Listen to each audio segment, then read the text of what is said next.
The Retail Podcast, a global conversation hosted by Alex Rezvan-Vianet. Hello and welcome back to a very special edition of the Retail Podcast. Today we are lucky enough to be joined by an amazing guest from one of the UK's hottest retail brands and the third largest FTSE 100 retailer with a market capital of £5.53 billion. JD Sports has grown from its northern roots in Bury, to be precise, to becoming a global leading sports, fashion or athleisure business. With stores across Europe, Asia and now the US, thanks to its acquisition of Indianapolis Head Quartered retailer Finish Line in 2018 for $558 million.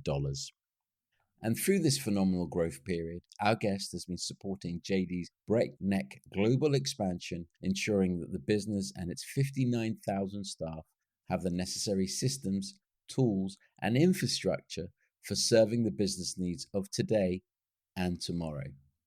Our guest joined JD in 2008 as Head of Business Intelligence and rapidly was promoted to IT Director and now is acting as Group CIO. It is a real pleasure to introduce you to Barry Loftus. I hope you find this interview as insightful as I did, and please do remember to let me know what you think or get in touch via the usual social platforms. Or if you'd like to email me, my email address is alex@theretailpodcast.com. Until next time, thanks for listening. Good morning, Barry. How are you doing? Yeah, I'm pretty well. You? Yeah, very well. Where in the world are you? I know you're always on a plane, and so I can only imagine that for the last 3 months you're not on a plane. Well, unsurprisingly, like most of the world, I'm actually at home and working from home. And in all honesty, there aren't many days during the year when I will be working from home. The culture of JD is very much hands-on, getting into the detail. So typically, I'm either in the office or I'm on business somewhere in the world, like you just said. But with lockdown and the technologies we've adopted, that's pretty much meant that it's almost like being in the office. But yeah, I'm in the northwest of England, sitting in my study and working every day. And is the sun shining in the northwest of England? The sun has been shining, but today it's a bit cloudy, overcast. It's the normal weather for the UK, and there's a bit of wind in the air. So yeah, it doesn't look good for the weekend. Got you. And what's the biggest thing you're missing during lockdown? What's the one thing you've realised you miss? I think work-wise, it's actually being with the colleagues. The atmosphere within the department is unlike anywhere else I've worked. Most of the leadership team have been at JD over 10 years. Some of them have been there over 20 years. And so the relationships are pretty strong and the work is very enjoyable. Away from work, the biggest thing I've missed, without any shadow of a doubt, particularly at the weekends, is sport. Really miss my sport. I think I know the answer to this one. What is your favourite sport? Well, I have a number of sports I like. I do have a season ticket for Everton in the Premier League, but I really enjoy my rugby union, and my rugby league. And I said I live in the northwest. I actually live in St Helens, which is the heart of rugby league territory. And if I had to pick another sport, I do, of course, love the sport of kings, which is the horse racing. What's a normal day in Barry's world? What does that look like for you? Well, if I'm being very blunt about it, it's one team's meeting after another. There are daily stand-ups with the leadership team in the UK. And of course, JD is an international company. So I have regular check-ins with the IT teams across the globe. I speak to the rest of the business on a regular basis, and there is certainly a collaborative effort facing the challenges COVID throws at us. Understood. Did you join as IT director? When I first started working within JD, as you say, I started in October 2008 as a contractor. I had no intention of taking a permanent role, but that's JD for you. It's a challenging environment to work in, but you're able to make a difference. You're able to influence what happens. And then since 2008, I've had different roles within IT, and I'm still there enjoying the challenge almost 12 years later. Wow.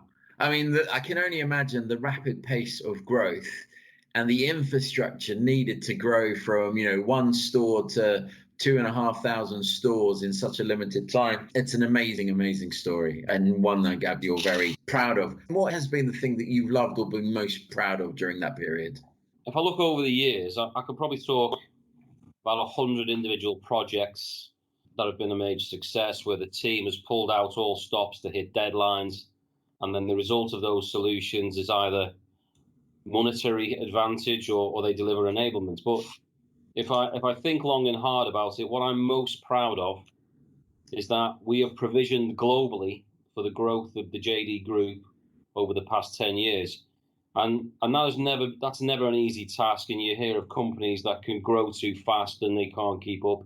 But with JDIT, I feel as though we provisioned way in advance for the growth. And when I look back at 2009, the turnover was 270 million. And when you look at today, we're over 5 billion for our turnover, and the company finds itself now within the FTSE 100. Got you. And how I mean, obviously you have a massive team there supporting you. How is the team managing during this, this odd period that we're all going through? I think, Ali, people can say this and maybe they mean it, maybe they don't, but the most important thing for me is the people within the team, not the work we're actually doing. And we were very worried going into lockdown that people's mental health could be an issue. And so the leadership team is certainly encouraged to speak to all members of the team and speak to them on a regular basis. And I've said we've got strong relationships in JD. I think that has helped immensely with making sure people feel part of what's going on, even though they may be physically isolated from the rest of the team. And we're able to manage that situation. And I know the department has been well informed of what's been going on to tackle COVID, whether these people have still been working or whether they've been furloughed. Yeah, they've been in the loop. And I know that because I've submitted updates on Yammer to keep them in the loop. Yeah. So apart from Yammer, any tips on keeping morale up during this lockdown period?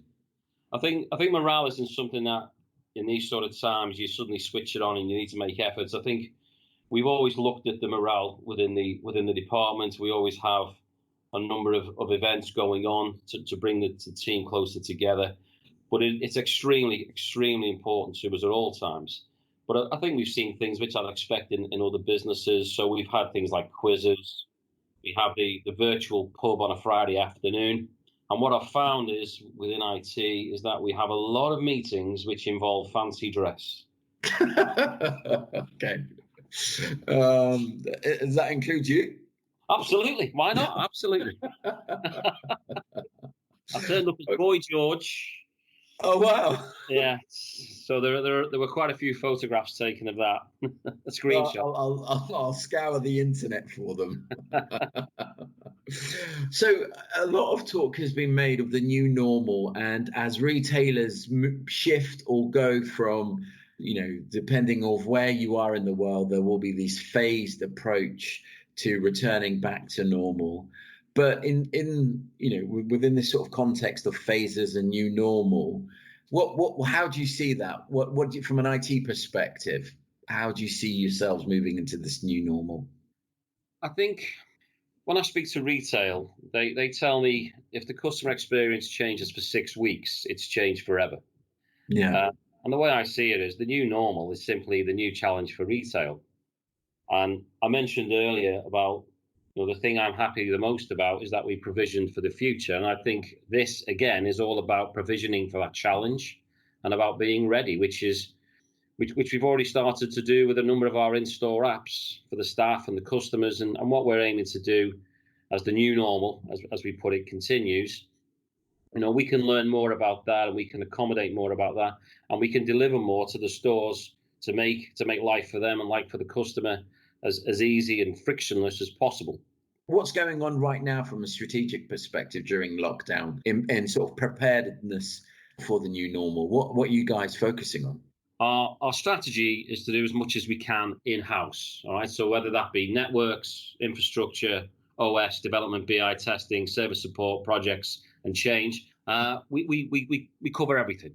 We work in a very agile manner, and as such, We have a backlog of work which can be business driven or IT driven. And the lockdown period has provided an opportunity for us to focus more on the IT foundation work. What's been the biggest surprise as you've gone through this moment for you guys? There've been a few surprises, really, during all this madness. The urgency of having video conferencing capability in a short period of time. What that meant was we rolled out Teams in a week. I always knew we could. The team didn't think so, but when push comes to shove, everybody got together, and sure enough, the whole business was up and running and ready to run within a week on Teams. I think there's been some skepticism as to the effectiveness of people if everybody is working from home. But in all honesty, I actually think that productivity has been greater because there's been far fewer interruptions. So people can concentrate on what they have to do. And yet you are more productive. And I think in tackling COVID, we've worked with the rest of the business. We've worked with partners in identifying solutions that we can quickly develop and deploy to help with running the stores with the constraints of social distancing. So these are the three big areas that I think have been a big plus for us. Sorry to jump around a bit, but in terms of just going back to that new normal, and I know I said earlier that you had roughly around 2,000, almost 2,500 stores across the world. In terms of opening stores, what's your perspective on how, or when will you start opening stores? Well, the honest answer is we've already started. So we're an international company, so stores in Asia have been open for a few weeks. Germany and Holland have been open for almost a month, and France is in its second week of opening. Regarding the UK, I expect stores will open in phases in June, and I expect that the learnings we have from our European store openings will enable us to give the customer the best experience in store. Understood. So what does data mean for you or JD Sports, Barry?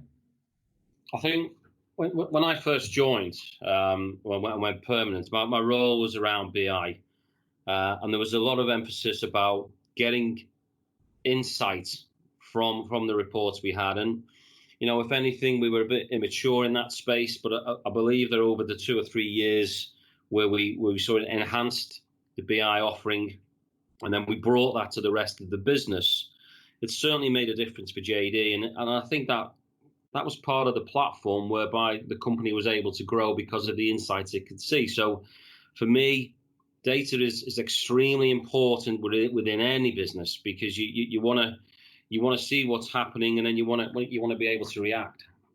Understood. And so when again looking to the future, when you think about data and AI or machine learning in retail, what do you see the future being? Well, I said data is important. If I can give you some sort of context, I actually think data is as important, if not more important, than sales. I think we need to harvest as much data as we can about all areas of retail and analyze it through data scientists or AI, machine learning, or whatever tools we have at our disposal.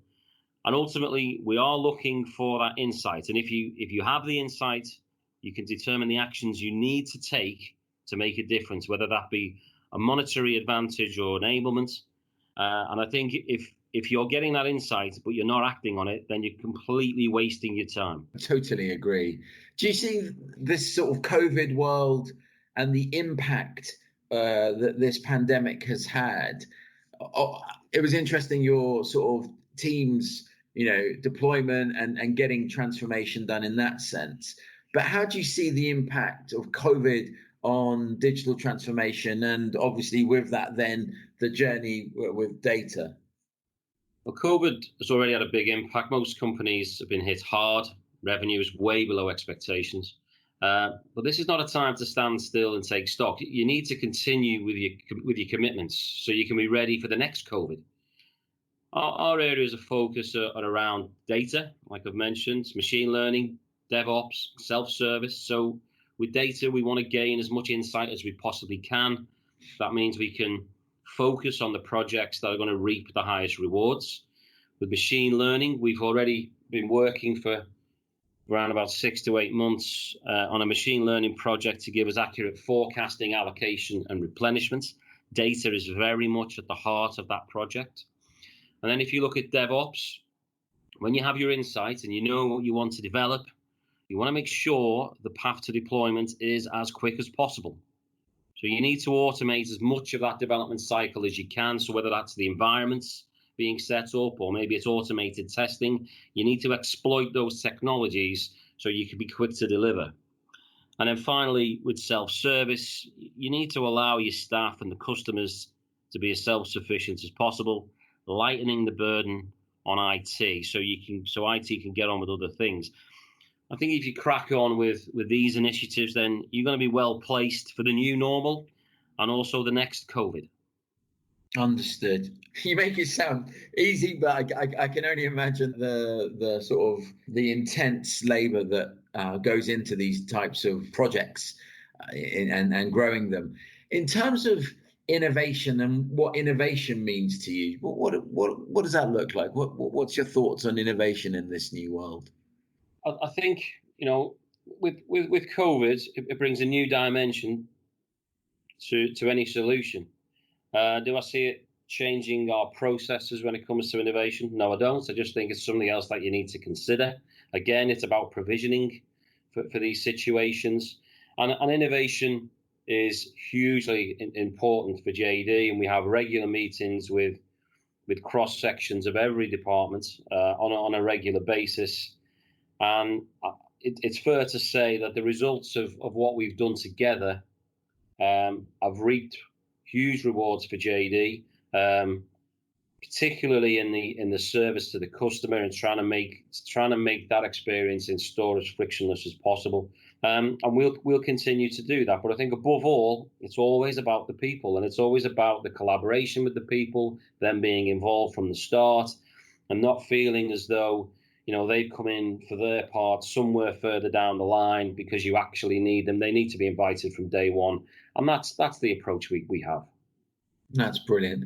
Obviously, a lot of people listening to this will be looking at people like yourself and trying to etch little nuggets of wisdom. And I guess in summary, before we close, are there any sorts of words of advice you would have for retailers or people who are facing similar situations as yourself? Ali, I said it earlier. I think the most important thing in all of this is the people. And I think inclusion can be underestimated. We're making massive strides to make sure everybody within our department is aware of what's going on. We're informing people outside our departments of who's available, who isn't because of furlough. And the idea is that everybody is aware of all the measures that are being taken. I feel if you look after your people, then the problems will then be sorted by those people. And my advice is, have faith, have trust in your staff. That's brilliant. And what a really lovely note to end on. Well, Barry, the whole format of this podcast is to keep things brief. So I have truly appreciated you giving up your time in this hectic period that we're going through. And I genuinely look forward to seeing you soon. Thank you, Ali. Good to see you.